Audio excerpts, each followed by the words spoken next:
In this video, I will show you how to buy shares on Trading 212. So first of all, go to the search icon or go to the asset that you want to buy. I'm just going to do it like this. And now select the stock or the share that you want to purchase. So let's say I want to buy the S&P 500. So what I'm going to do then is I am going to type that in. And once you have that filled in, you need to select the stock or the share that you want to purchase. So I want to buy this one. So I'm going to click on buy at the bottom right. And now you need to enter an amount that you want to purchase. So you can just go ahead and enter something in here. You can also click on this and then let's say you are going to enter 10 euros.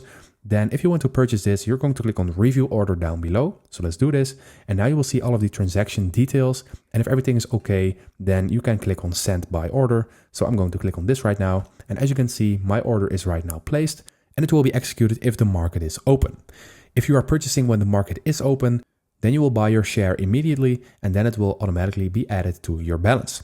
So this is how you do it. I hope this video helped you out. Please leave a like and consider subscribing and then I will see you in the next one.